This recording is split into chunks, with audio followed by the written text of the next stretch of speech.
Welcome back. We've got a great podcast for all of you today. This is something a little bit special because it is the Top Agent's Daily Playbook, Minimum Standards, Maximum Results. And we also have another little special announcement, assuming this works out and Julie doesn't kill me, is that we're going to start doing the podcast using Zoom every day that we're not traveling. And as you guys know, we do travel quite a bit of the year. So we will do as many of these on Zoom as we possibly can so that you guys can look at us while we're looking at you while we're doing the podcast. So Julie prefers it this way because I can't harass her as much during the podcast because she's actually in a different room. So Julie, welcome Yeah, to today's thanks. show. Thank you. And we're getting used to, at least I'm getting used to microphone and all this tech around me. And we both also have our 11-year-old fifth grade germ. So I reserve the right to cough, clear my throat, etc., because I don't have the mute button that I do when we do it the other way. Yeah, So and we don't there we edit are. our podcast. So there you go. That's how they know it's live.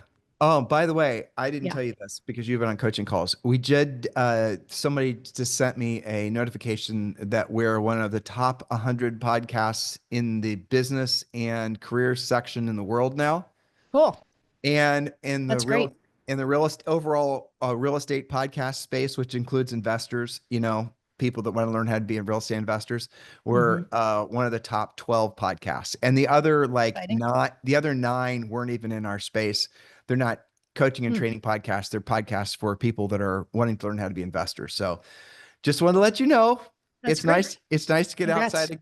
Yes, indeed. It's nice to get outside acknowledgement. All right. So a reminder to everyone, if you want the notes from today's podcast, and Julie has a ton of notes for you today, make sure you go to harrisrealestatedaily.com. It is our free daily newsletter where we will send you obviously the notes and a lot of unique content and this very video. So if you want to subscribe, it doesn't cost you anything. Just simply go to harrisrealestatedaily.com, drop in your email address, and you got to bounce over to your normal email, and then obviously double opt in. That's the way you're going to get the newsletter and all the unique content. And do share the word about the newsletter. We had some of our recent podcasts that have had huge amounts of downloads and views because you guys are sharing the newsletter. So I strongly encourage you to continue doing so. If you love what we're doing on this podcast, you're going to love what we're doing in Premier Coaching.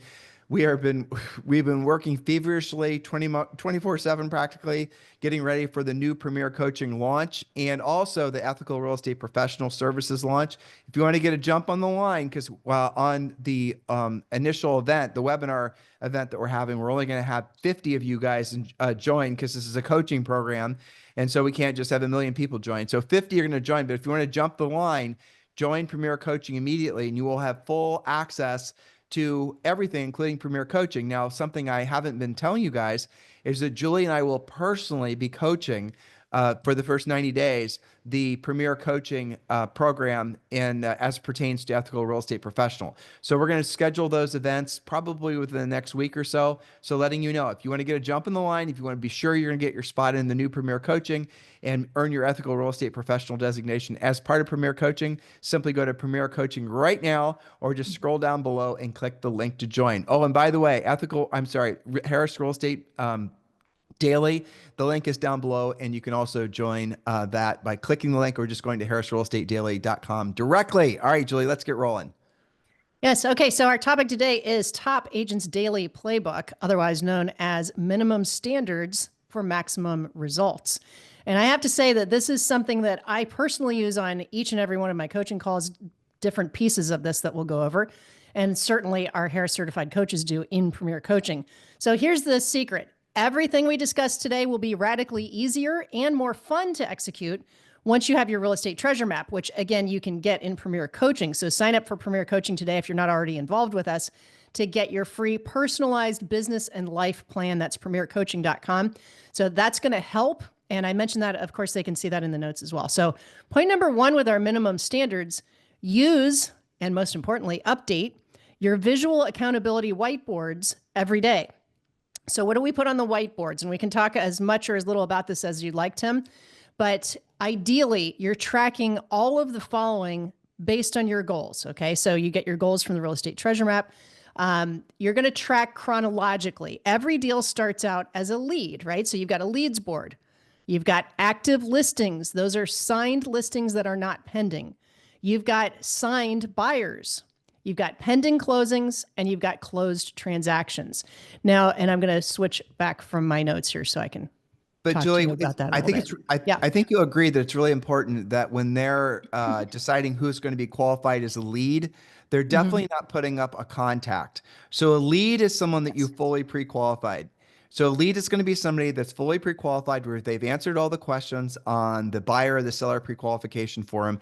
And then that form will then tell you their motivation, tell you if you're frankly competing with another, if it's a seller, if you're competing for the listing, tell you what their, all their likes and their dislikes. Well, All you've had a real conversation with them, is what you're saying, right? It's not just like somebody I met at the gym that's in my contacts in my phone. That's different. A lead is somebody who you've had that conversation with where you're asking those types of questions you just rattled off. And you should be able to tell me if it's on your leads board. If it's a seller, you should be able to tell me their time frame, their motivation. My coaching clients also have to have what their next step is. So for a seller lead, it might say next step is meet with the comparable market analysis. It might say send hard copy pre-listing package. For a buyer, the next step might be connect them with a lender or follow up with that lender and see whether they actually talk to each other. So that's how in-depth the lead is versus, to your point, versus a contact. A contact is just somebody you know. Well, to Julie's point, it's really critical that when you get a lead, it does not matter where the lead comes from. It does not matter what the source is. It does not matter if it's online or someone you meet at the gym. It does not matter. You need to immediately go into the pre-qualification mode. Now, once you've done the pre-qualification script, whether it's the buyer or the seller one a few times, it just becomes intuitive because all the questions are, it's basically conversations like Julie just said, and it flows naturally. But really what we're helping or hoping you're going to understand is the importance of making sure that you don't that you know the difference between a contact and a lead. And the game is won with the fewest number of leads, which is counterintuitive, but it's true. What do I mean by that? You want people who are you don't want people that are merely contacts taking up your time. That's for your CRM if you want to even, if that's where you want to stick them. What you want is you want to pull out all the ones that have a clear motivation. Now, the challenge you're going to have, and we've discussed this on the podcast for years, and unfortunately, some of you guys are learning the hard way, is when you're trying to decide where you're going to put your best efforts every day, we strongly encourage you to focus on sellers. And why is that? Because there's no such thing as a buyer that has to buy. Every single buyer out there can simply change their mind. They're going to put they're going to decide to stay put. They're going to stay renting. They're going to stay living in the garage. They're, all those things. Whereas a seller, there are definite reasons why they have to sell, where the decision to sell the house is no longer theirs. There's some extenuating circumstances forcing them to want to have to sell the house. And I just, it's a want to versus a have to thing too. And these are all questions you're going to ask when you're pre-qualifying someone. And when you know that, when you realize the importance of focusing all your best energies on sellers, and then you know what the seller's time frame is, then you know all the things, you're going to have really, really good leads, not just contacts. You guys get the difference? Because That's right. with a buyer, like I said, buyers can always change their mind. Now, here's a little trick to it. When you're using our pre-qualification scripts, all of our scripts, especially on the buyer side, well, they're designed to basically ferret out whether or not they're actually sellers in disguise. Because a lot of the buyers that you guys tag in your CRMs as just being buyer leads are actually sellers. And again, something that's really critical you get clear in your mind. So if you've got a big bunch of leads or contacts right now in your CRM, why don't you go through every single one of them and call them, and don't delegate it to a VA or all the other things that agents do to, Actually talk to them. yeah, call them and use our pre-qualification script. And what you'll discover is that a vast majority of the folks that are showing up in your life as buyers actually have houses to sell. And now you've got not just 100 buyer leads, you've actually got, say, maybe 50 of them have houses to sell, and probably 10 or 15 of them have to sell their homes. Those are the ones we want you focusing on. You guys getting That's clear on this? Yes, that's exactly right. So I'm glad that you point that out. We got on this topic because of the daily minimum standard of having and maintaining your whiteboard, right? So in addition to your leads, and I'm glad that we've clarified, excuse me, the difference between a lead and a contact. Okay. So it's conceivable, and it happens quite frequently, that you'll be talking to somebody doing the pre-qualification script and you'll find out they're not a lead. They are just a contact, and it's okay to put them in your database. Maybe they're just a friend like a friend from the gym or a friend from school or something like that. That doesn't mean that they're not ever going to be a lead. And it also doesn't mean that they're not going to refer you business. So why would you want to keep somebody as a contact? Well, because you're going to be talking to them and maybe you're going to call your database about your next beautiful new listing to let them know that you've got something. Who do they know who would love to buy your listing? So they can be a contact, but they do not go on your leads board. So go ahead. Well, if you think you're being too pushy by pre-qualifying them and asking them all the questions, because that's really the reasons you guys don't pre-qualify, let's be honest, because you don't want to scare off the lead, or you don't know Conflict avoiders. exactly, or you don't know what questions to ask. Use our pre-qualification scripts. They're totally conversational. They'll flow out of you naturally. And frankly, the best sellers in particular, they will respect the fact that you're taking a professional approach, and they will answer the questions because they realize that you're the person there that's actually going to solve their problem. And if they're sheepish or they try to run away from the answering of the questions, they're not motivated. They just basically pre-qualified themselves. But that's okay. It's better to find that out than to pretend that you've got 100 leads. You don't. You have so many contacts and a few leads. I think like Chuck Williamson, in Tracy, North Carolina. When I coached him personally every week, he always had maybe 8 or 10 actual leads, because to become a Chuck Williamson lead, and this needs to be true for everybody, that lead has to have answered all the questions and actually be motivated, because he does not want somebody that he has to warm up and keep motivated and all these other things that you guys rationalize doing, drip on them forever. He doesn't want one of those people taking the place of a real lead. So if all the people that if he talks to somebody and they don't meet the criteria, haven't answered all the questions in the pre-qualification script, they're just a contact, and he's not going to put his best energies towards them every day. That is one of the biggest mistakes that most agents, heck, most salespeople make, is they waste time with people who will never transact. Okay, so let's go back to the whiteboards, right? So we've clarified the leads. What about all these other things that you're tracking? So I'll give you a quick demonstration, just like fresh off of a coaching call. I have a private coaching client whose GCI goal is 2 million this year. GCI, okay, great goal, right? Now, because this coaching client uses the whiteboard system, and yes, you can do spreadsheets and all of that, but the point is that it's visual accountability. So each of this person's boards, they want to remain anonymous. That's why I'm saying this person instead of any identifying things. But this particular coaching client has put a value on each of those boards, right? So she has about 6 real leads. Okay. She knows about how much the price range is going to be. She's got 12 active listings. So we know what that price is. Maybe they'll need some reductions, but she's pretty close. She's a pretty good pricer. And then we've got 2 deals already closed and 2 deals pending. So with a goal of 2 million GCI, she's already got 400,000 closed. She's got about just under 300,000 in pendings in terms of commission. And then she's got enough listings that, assuming all of the listings actually sell, we're already pretty darn close to being able to hit that 2 million GCI. Now, wherein lies the danger? Why is this such a valuable technique to have the visual accountability? Well, because she's sitting on 12 active listings. And you and I both know that that can be stressful, right? It's great that you took them. Now you got to sell them. And she happens to be in a little bit slower market. So even though there's enough on the whiteboards to get real close, because we know the value of each of those boards, we're going to hedge our bets that probably 2 of those listings are either going to lose their will to sell or decide if they can't get whatever price that the market's not willing to pay, maybe they're not going to be listings anymore. So by using the whiteboard system, we were able to identify that in order to meet or exceed that 2 million GCI, obviously this is a pretty decent average sale price, right? But in order to meet or exceed the 2 million, she just has to identify between 4 and 6 additional deals this year in the right price ranges, right? In order to get up to that 2 million GCI. Isn't that comforting to know versus what most agents do? I need to do more. Gosh, I wish my listings would sell. I don't know what's going on with the buyers. I feel out of control all the time. Instead, we know that she's 4 to 6 deals away. And so then what does that do? When you look at your whiteboards, what does she immediately do? Lead follow-up.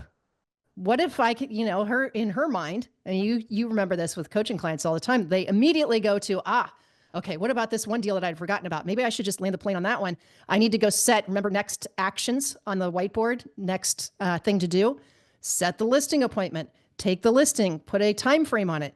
So the whiteboards really are magical when you use them correctly. And yes, of course, we know you can spreadsheet and use all of your different, matrices and digital assets and apps and all of these things. But there's a different experience when you walk into your office and you look at a whiteboard full of 12 active listings. And next to those listings, you have the expiration date and you have current price versus maybe the price that it should be. It literally tells you what you need to do on a daily basis. Does that make sense? Julie, yeah, it does. And it's kind of funny as you were talking, I was just thinking like, in your life, at this point in your life, if you asked yourself how many people have been the most influential in your life, it's probably no more than 5 people, Probably. and leads, it's the same thing.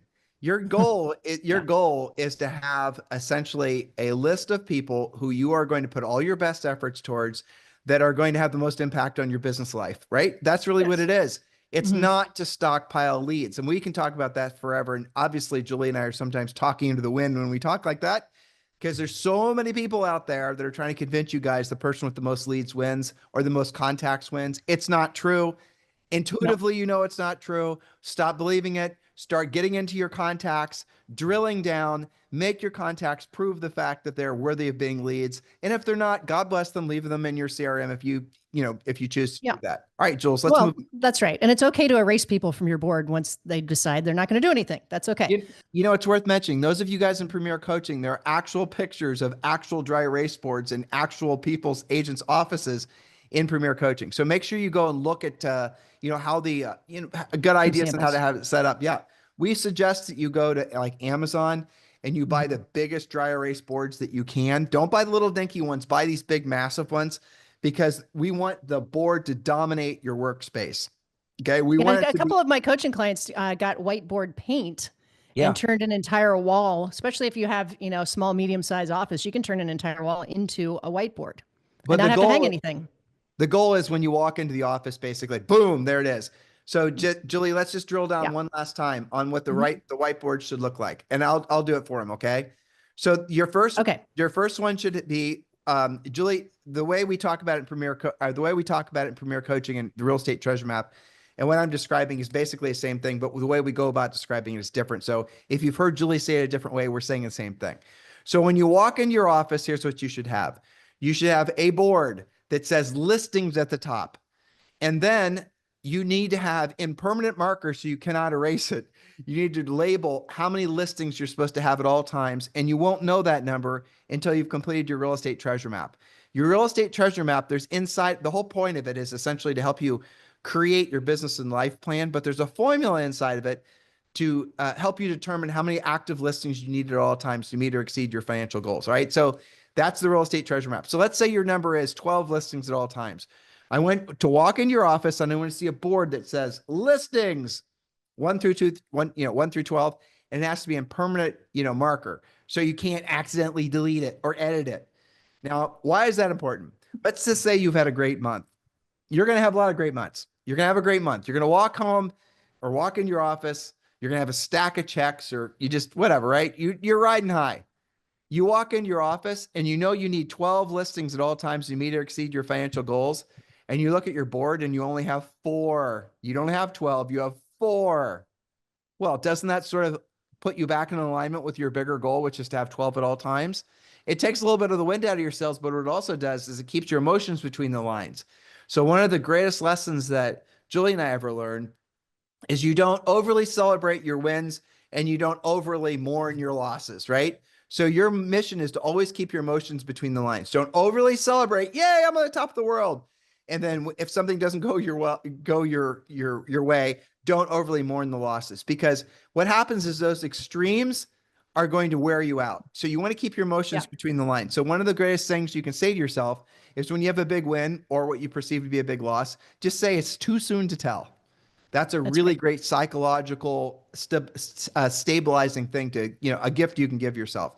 So that's your dry erase board for listings. And then we want you to have another one that's going to be closing. So let's say your real estate treasure map called for you to meet or exceed all your financial goals, for you to have the best life ever. You need 30 closings, right?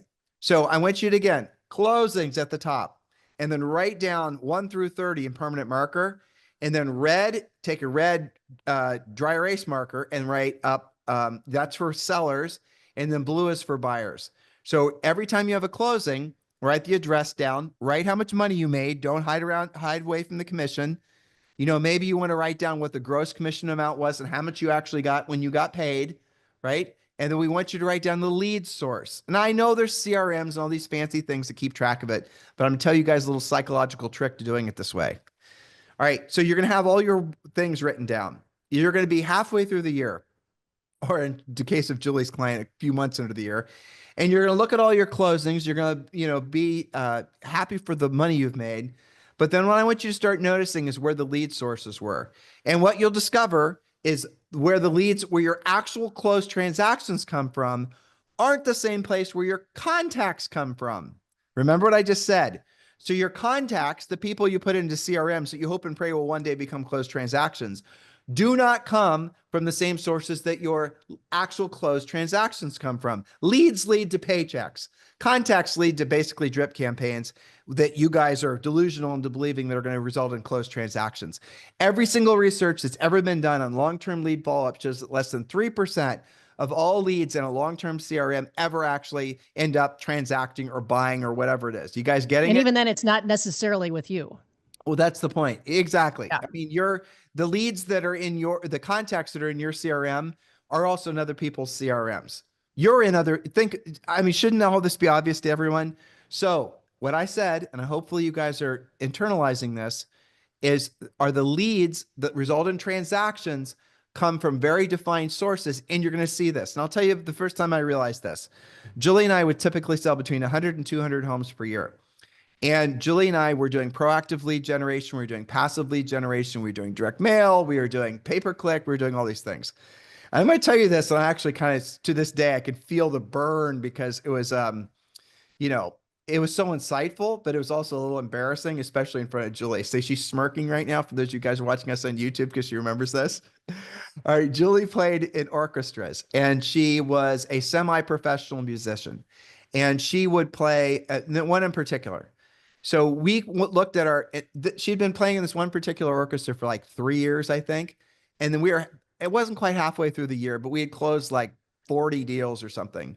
And I remember looking at that board, and I remember seeing this very distinct pattern. And we'd spent a lot of money on passive lead generation. And our passive lead generation, postcards and the other things, was good. It was. But then I saw where the deals came from. Centers of influence, past clients. Very specifically, a lot of them were coming from Julie's music sphere. And very few of them were actually coming from, where we were spending all of our money on. So what we did is we stopped spending the money and we focused on what was working. And guess what happened? We made a hell of a lot more net profit, had to worry a lot less about the things that weren't mattering in the first place because they weren't generating transactions. And we got refocused. And that's what I'm hoping you guys will realize.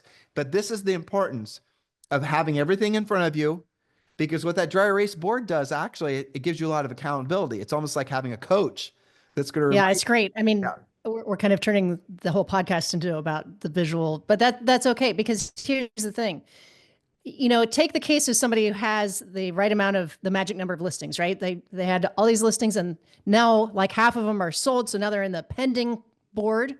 Okay. So what the visual accountability does is it causes you to then look at that half empty listings board and say, oh my gosh, because here's the other thing. And this is why I have coaching clients send me a picture of them. Once it's pending, it doesn't stay on that active board. It goes to the pending board, and you got a big hole over here on the listing board.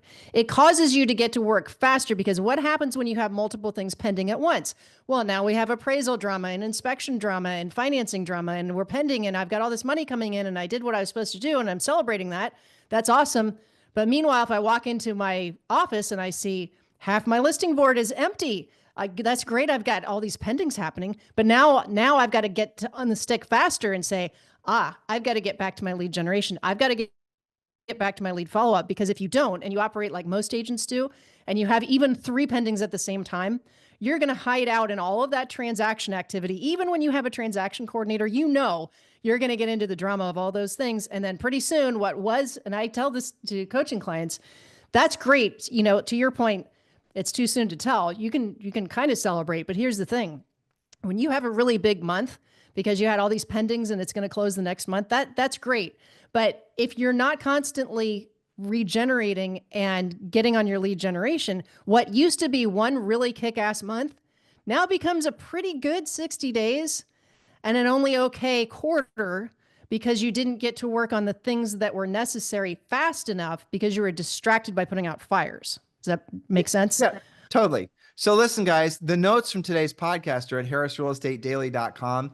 That was a long time on our first point, but it really is the most important point of all these. But, you know, the next one's great too, and actually encompasses something that Julie and I just talked about. So Julie, point number 3, or okay, I'm skipping point number 2. I'm skipping point number 2. So you guys were gonna have to bear with us. We're making our way through the Zoom podcast. Like I told you, glitches are inevitable. Yeah. So point number 2, Julie, sorry. Okay, so point number 2 is easy once you get it set up, and that is simply to look at your finances every day. We like to use monarchmoney.com as your dashboard for your performance, your key performance indicators, your KPIs. That's your savings, checking, credit cards, investment accounts, investment properties, and everything else financial is visible using that monarchmoney.com. That even includes your credit scores, your upcoming bills. It creates budgets for you. And this will cause you, again, you can tell we believe in the visual part of this, right? Because how many of you guys, we know this because when we do the treasure map with you, this comes out. People don't always look at their finances. Maybe once, some of you only look really once a quarter, once a month, or when you have to do your taxes. It's easy for things to get past you. It's easy to, get off of the budget. But looking at monarchmoney.com causes you to be accountable to your financial goals. And you can literally see on a daily basis, how are you doing versus how you want to be doing? What's happening with your savings account? What's the upcoming bill? What's the budget? How much are you actually spending on gas for driving all those buyers around while you're supposed to be learning to be a listing agent? What are those budgets? What's going on? So point number 2 is simple. Just visit your money daily and use something that makes it easier. Monarchmoney.com is our preference. Well, let's be honest, Julie. The other thing that's important about going to Monarch every day is that most people are not comfortable thinking about money. Mm-hmm. And you have to remind yourself this very basic rule. You have a daily burn rate. And so, for example, and Julie, you have your phone nearby so you can do some math for me? I will in a second. Okay. All right. Actually, Julie, I can do it. It's okay. I got it. Okay. So let's say your daily burn rate.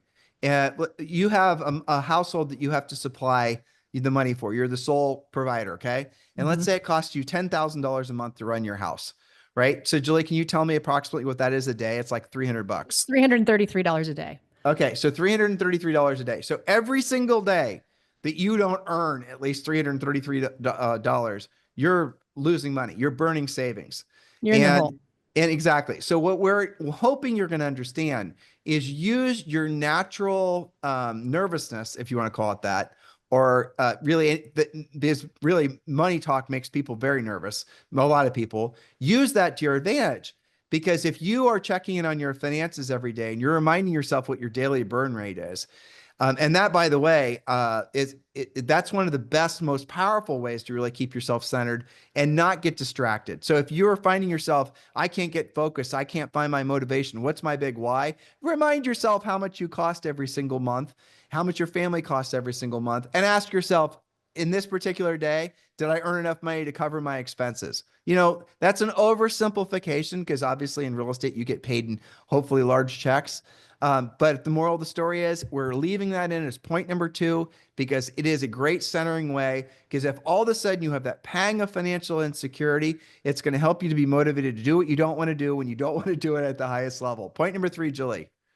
Yeah, well, and it spins up the other way too. I often will say to coaching clients, the result of your work yesterday, what did you create? Well, I got 2 leads. What are those leads worth? Well, one of them I'm not sure, but the other one I've got a confirmed listing appointment. I think I'm going to take the listing.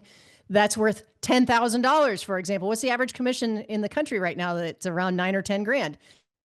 So that shows you that on one day, in this example, you covered your monthly overhead. So what if you were to have those kinds of results 3 days a week? you'd be saving money, you'd be paying things off, you'd be investing. So we could go on about all of these points, but let's go to number 3. Number 3 is to make contact. Again, a contact is a conversation with a decision-making adult about real estate with at least the same number of people as you must do transactions this year. So for example, if you've got to close 20 deals to meet or exceed your goals, you've got to make 20 actual contacts daily to meet that goal. Adjust as your skills increase, but focus on people who are most likely to sell. So for example, existing leads you need to close on and set appointments with, expireds, for sale by owners, probate, relocation, past clients, referrals. Now, I have a note in our notes, just listed and just sold calls don't count unless they are directly around your listings, because those are about the coldest type of calls that you can make. Now, although you can make a lot of them, they don't really count. So Julie did say something really important there. Hopefully you guys are paying attention. She is hoping you are paying attention to the fact that we're lacing the numbers together. So let's say you have to sell 20 houses this year to meet or exceed your financial goals. You're probably also going to want to, if the real estate treasure map is going to tell you, you need to make 20 solid contacts a day, conversations with decision-making adults. And if the market continues to adjust the way it is, if you're going to be listings focused, you're also going to need 20 active listings, or you're going to at least need a good mixture of highly motivated buyers and active listings where the sellers are absolutely fully pre-qualified and you know their levels of motivation. It all comes down to the numbers, because the numbers don't lie, because you can't hide from the numbers. Because when you wake up in the morning, you look at your dry erase board, you look at your KPIs from Monarch Money, you remind yourself how many contacts you need to make a specific day. You're not wandering around thinking, what should I be doing, and going to Facebook surveys. You know that you're supposed to be making your desired number of contacts a day. We have spoken about the real estate treasure map. That is available at premiercoaching.com. And premiercoaching.com is our coaching program that many of you, thousands of you, join per year.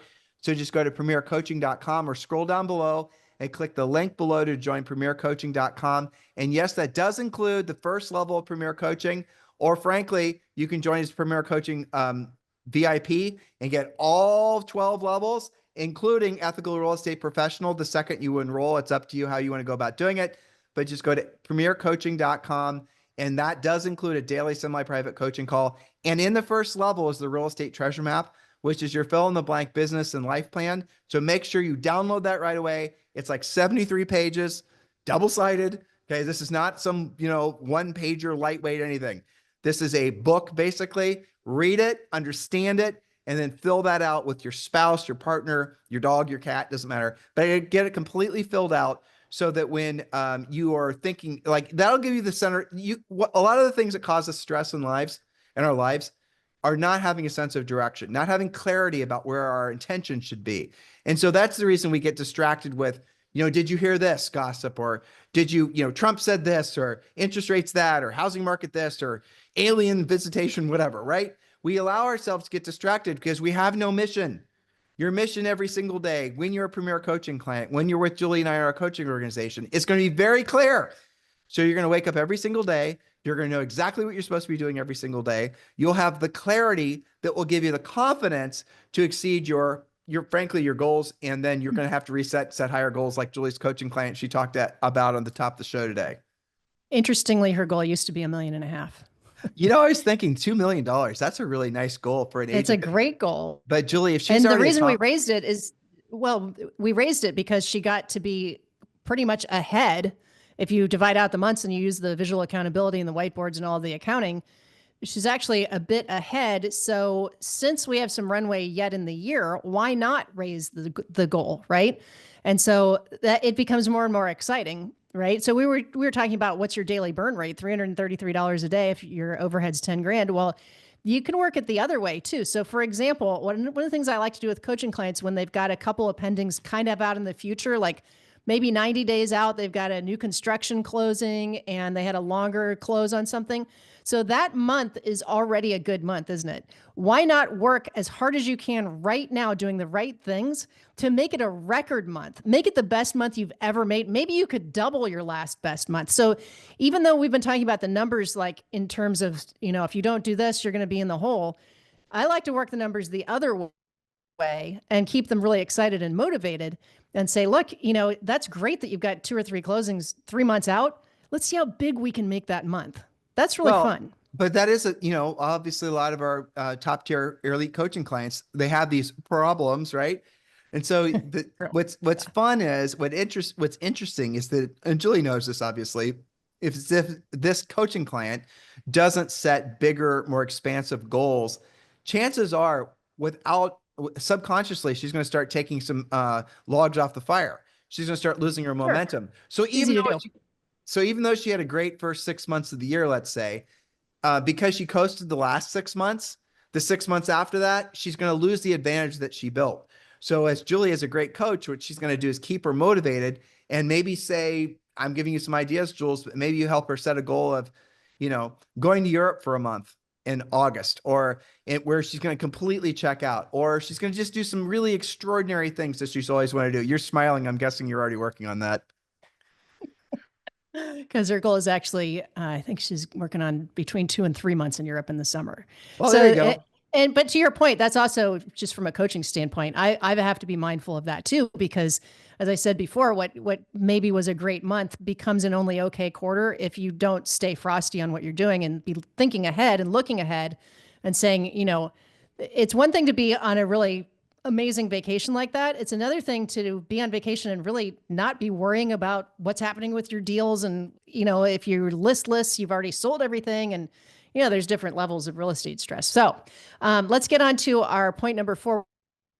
We're talking again about daily minimum standards. Number 4 is really important, and that is simply furiously fast lead follow-up on 100% of your leads, 100% of the time. No exceptions, no excuses, and don't have different rules for different types of leads. If you're calling it a lead, if you're calling that person a lead, you've got to be having those conversations. Don't sit on what you're saying as a lead. And we do uncover some of that in coaching where they'll go, oh yeah, I got to call that person back. So if you have when you have a daily minimum standard of, 100% lead follow-up 100% of the time, regardless of how they came to you, then you're never going to have like this pile of never-ending leads that you feel like you're behind on because you're on top of it every day. Yeah. I mean, again, we're focusing a lot on the importance of basically being honest with yourself. If you look at it, the recurring theme of what we're, talking about is essentially, hey, a contact isn't a lead. And if you don't have more Yeah. seller leads, but you have a bunch of buyer leads, you're probably just fearful of having a conversation with that buyer lead to ferret out whether they're sellers, things like that. These are all skills-based things. But hopefully you guys are feeling and understanding that on the other side of mastery of these things, or frankly, even I'd say amateur level understanding of these things, your life is going to change in such profound ways. And I'll give you a vision of it. So Julie's coaching client. Julie, tell me if I'm not hitting all the, balls out of the park with this. She's Okay. she's listing based. Mhm. She makes, obviously most of her leads come from centers of influence and past clients. True. Okay. Well, I mean, that's pretty much it. So Some open house, some really, really great open house leads as well. right, Sprinkling of relocation. Multiple spokes, not a one spoke wonder, so to speak. right. Okay, Julie, let's move on to the next one. I love the next point. Okay, now to release a little bit of the pressure. Everybody can do this. Number 5, simply express gratitude overtly to those you care about. Start your day by saying I love you and giving hugs and kisses. Okay, that's something easy, and it really sets the stage for how you want your day to go too. So I made that kind of after some potentially stressful points of accountability there. Well, Okay. because here's the thing with Yeah. gratitude, and it's been studied, and we talk about it on the show a lot. And we talk about it in our coaching programs. But the interesting thing about gratitude is that when you're feeling, let alone expressing gratitude, the negative thoughts and emotions that may have been occupying your frontal cortex before, for some reason, they can't coexist with the sense of gratitude. Right. I don't really understand how that works, but it's spiritual, is really truly what it is. So if you're not feeling optimistic, if you're not feeling excited about your future, if you're not feeling all the things, chances are it's because you just need to experience gratitude. And so to experience gratitude, here's a suggestion for you. Every single day when you wake up, as Julie just said, overtly show appreciation for those around you that are your loved ones. And, hopefully you have a lot of them. If you have a goldfish, tell your goldfish you love them. Every morning when you wake up, be grateful for having woken up. Be grateful for the opportunities that lie ahead of you for that particular day. Even if you've got a bunch of egregious heavy lifting you have to do that particular day, still be in gratitude of the opportunities that might arise. If you are And then reinforce it, right? So reinforce the gratitude with uh, listening to things that are going to motivate you, not necessarily rah stuff, but things that motivate you. What motivates you might be listening to spiritual, biblical things. Julie listens to the Bible in 365 days. Look for things that are going to reinforce the sense of gratitude. Why? Because what happens is when you start talking with folks is the energy that you put off is significantly different than, say, the energy of somebody who just got done listening to a bunch of mainstream media and is worried about all the things that they try to get us to worry about, right? If you're somebody who carries around gratitude, if you're someone that radiates, again, sorry for overusing that word, energy that was going to make it so people themselves start feeling gratitude, you've made yourself something special. And this will translate in digital format. This will translate, obviously, person to person. This will translate in how you carry yourself, how your physicality is, how you enunciate yourself, the words you use, the people you hang out with, whether you make eye contact or not. All of these things happen when you seed your day with a sense of gratitude. And if you find yourself getting off track during the day, you can reconnect with that sense of gratitude by simply, obviously, going and revisiting. Ask yourself right now, a challenge I have for all of you. I want you to mention or think of 3 things right now that you have gratitude for, that you feel thankful for having. Just think of 3 things. And if you're finding yourself fighting it, looking for, oh, I don't think, no, just do the work. Okay. So do the work. I ask yourself, what are 3 things that you feel gratitude about? Hey, maybe it's this podcast or the Zoom you're watching or this YouTube you're watching. Maybe it's, maybe it's something Julie said 5 minutes ago. Maybe it's the breakfast you just had. Maybe you guys can be grateful for everything. How about this? You're alive. I mean, any day you wake up you're on the green side of the grass, it's a great day. Get it? You are surrounded with blessings 24/7. If you just remind yourself of that, notice how this goes away. Notice how the skepticism and the pessimism and the loathing and all that, the emotions cannot coexist in your brain when you're in a sense of gratitude. And that's a gift. And I give that to you guys. So listen, Julie and I did not get through all of our points today. We are on point number 5, which is gratitude. There's actually 6 more points here. And we have to get to another podcast. So here's what I'm going to do. All these notes are available for you over, obviously, on harrisrealestatedaily.com. So go to harrisrealestatedaily.com. And remember, when you go there and you put in your email address, you're going to have to hop over to your normal email, and then you're going to have to double opt in to get the subscription to the newsletter. Newsletter is free. The newsletter does include, in addition to the notes, it does include, obviously, this video, but also a lot of other specific content we create just for our newsletter subscribers. It's working out to be something pretty miraculous. I think we've got 25,000 people in the newsletter now. We have like 500 or 600 that join every month, which is really fun. And people are really using the newsletter to feel like they're part of a movement. And what this movement is all about, it's all about being of service to other people and building a business and a personal life that you truly can be proud of. It's time for you guys to re-engage with your highest and truest purposes, which is being of service to other people, and join us in loving your real estate journey. So thank you for listening to Julie and I today or viewing us. And yes, thank you for bearing with us as we kind of work through some of the glitchiness of moving to primarily video. We're going to do as many of these on video as we can. And yeah, and when we're traveling, it's going to be just audio only. But for now, thank you for listening. Thank you for keeping this one of the most listened to daily podcasts for real estate professionals in the world. Thank you for all the 5-star reviews. Thank you for all the support that we've had from all of you guys for decades. Have a fantastic day, and we'll talk to you on the show tomorrow.